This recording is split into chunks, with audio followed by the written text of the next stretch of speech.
What is up, everybody? Steve here. I hope you are doing well. I want to bring you guys to an article. As always, I'm going to leave it in the description below. But this guy, Wolf, he is very intelligent. He does a lot of homework, not just on the real estate economy, but a lot of different sectors throughout the macroeconomics of not just the United States, but even worldwide.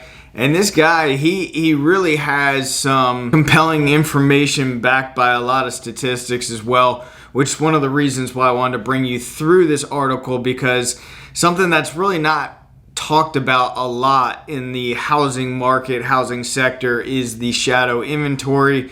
It's been talked about in the past, but we don't see a whole lot of it right now, and I believe that is what can really have a negative effect to the housing market for a lot of people who are relying on equity in their property. And it's going to be beneficial for investors like yourself who are interested in buying a home, or maybe people looking to buy their first home in the future, because if this shadow inventory does come to market, it's going to be a complete game changer. So let's dive into this. So how many vacant homes are there?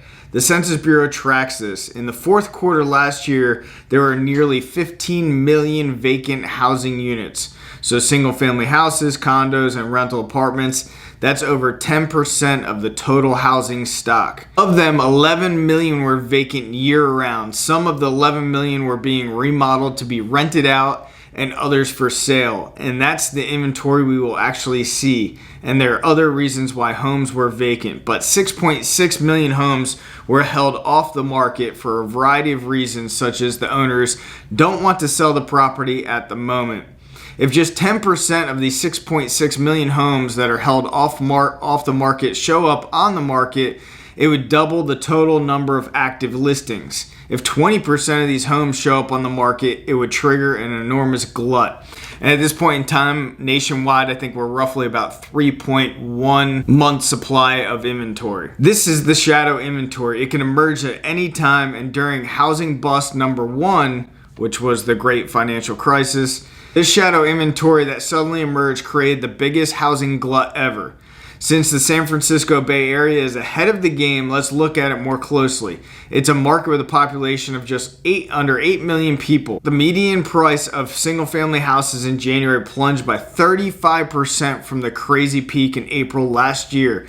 Year over year, from January to January, the median price has plunged 17%.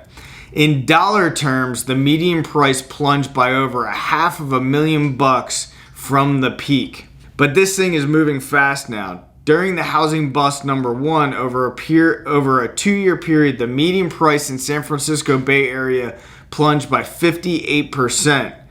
Now we're 10 months into the housing bust number 2. So over the first 10 months of housing bust number 1 back in 2008, the median price plunged by 21%. Over the first 10 months of housing bust number 2 in 2022 and 2023, the median price plunged by 35%. In other words, the median price is falling faster than it did in 2008. What we are seeing is the unwinding of the biggest asset bubble ever, including home prices. And so far, this has nothing to do with unemployment or the overall economy. Jobs are plentiful, wages are up, consumers are spending, companies are spending and investing, governments are spending like there's no tomorrow. This could change. Unemployment might surge, and job openings could vanish, and consumers who lost their jobs could cut back on spending, and state and local governments that are still swimming in pandemic money will run out of this pandemic money, and then they'll have to cut spending. All this is the other shoe that still could drop on the housing market, but it hasn't dropped on the housing market yet. The decline in the housing market so far has been driven entirely by the rapid disappearance of free money that everyone had gotten used to since 2008. And what Wolf is saying here, and it's interesting, is we have not even really seen the negative effects when unemployment starts to rise, when people start losing their jobs, when people start cutting back on spending. And again, there's still a lot of money in circulation right now, but we are seeing credit card debt at its highest it's ever been, almost capping at $1 trillion right now. And what's going to happen, what I foresee, is we're going to see a lot of people max out their credit cards and the interest on those credit cards is going to just continually skyrocket as the Fed increases rates. People are not going to have the money to even make the minimum payments, which will force them into default. And then what happens with that, they're defaulting on their credit cards. All the other credit card companies know that that person has defaulted.